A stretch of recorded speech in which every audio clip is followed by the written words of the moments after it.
سلام عزیزان دل به کانال آشپزی من کچن خوش آمدید. عزیزان دل امروز طرز تهیه یخنی گوشت مرغ در نظر داریم که مواد لازم آن عبارت از 2 کیلو گوشت مرغ، 3 عدد پیاز، نیم پیاله روغن، 4 نعل سیر، زنجفیل تازه، گشنیج تازه به مقدار لازم، زردچوبه 1 قاشق چای خوری، مرچ سیاه 1 قاشق چای خوری، گرم مساله 1 قاشق چای خوری، زیره نیم قاشق چای خوری، پودر گشنیش 1 قاشق چای خوری و نمک به مقدار لازم.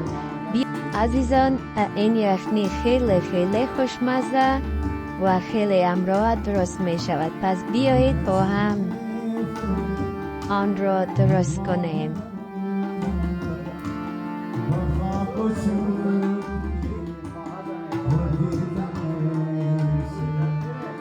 عزیزان در ابتدا ما پیازهای ما را ریزه نموده در ظرف مقدار نیم پیاله روغن ریخته و پیازها را در آنی مصرف نموده.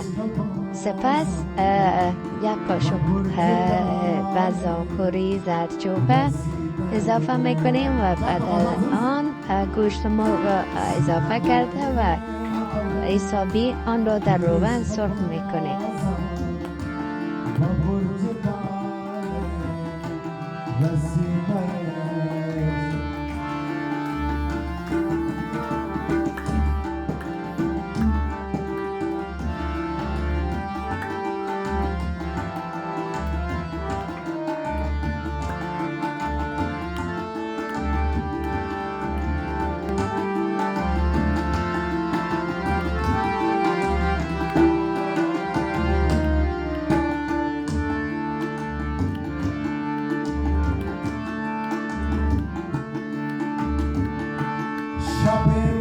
تا پیازها ما نیمه سرخ می شود ما میریم سراغ سیر و زنجفیل ما آن را رنده کرده و کنار میگذاریم.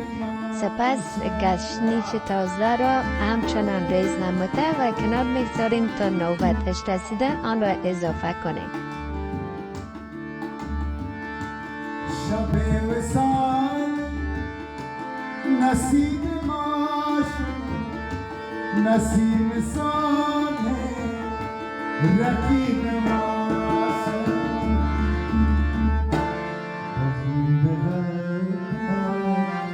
شفا خدایا چرا گریب دری دریش بخون بغیر شفا خدایا چرا گریب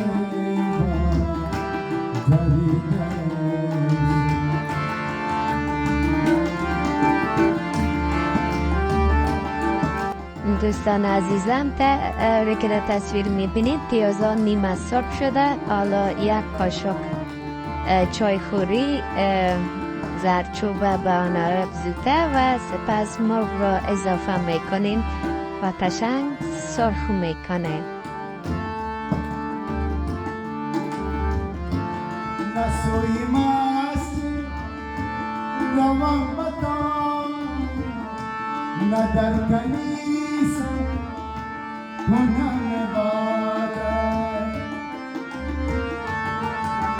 دوستان عزیزم طوری که میبینید که مرغ سرخ شده و حالا زنجفیل و سیر رنده شده ما را اضافه میکنیم.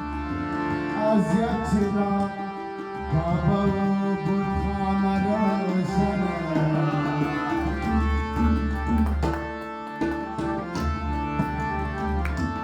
نسوی ماست و حالا به نوبت مساله های خود را که است 1 قاشق زیره، 1 قاشق چای خوری مرچ سیاه، نمک و مقدار لازم،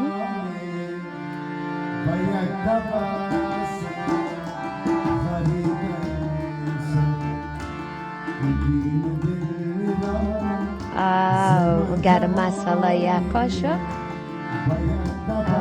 و پودر گشنیش 1 قاشق. اینا همه قاشق چای خوری است را اضافه کرده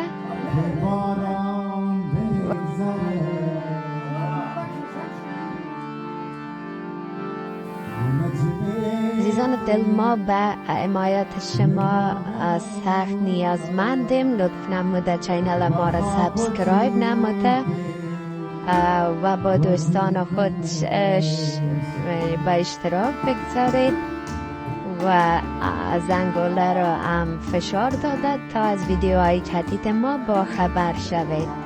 ممنون میشیم. حالا آیسته آیسته نوبت گشنیج تازه ما رسید. گشنیج تازه را اضافه میکنیم.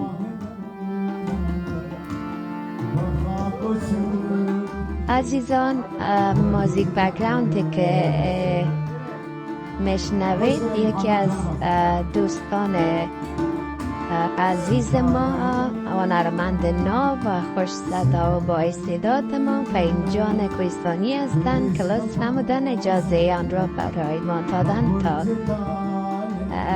در ویدیوی خود از آن استفاده کنیم. حالا به مقدار 4 پیاله آب جوش در ظرف ما اضافه نموده و سر دیگ را میبندید.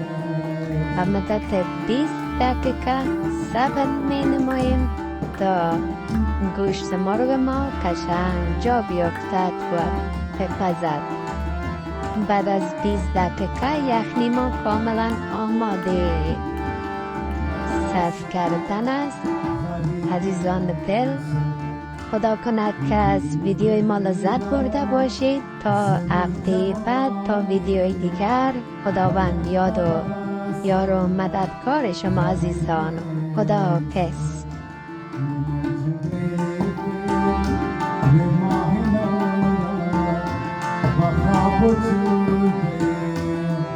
What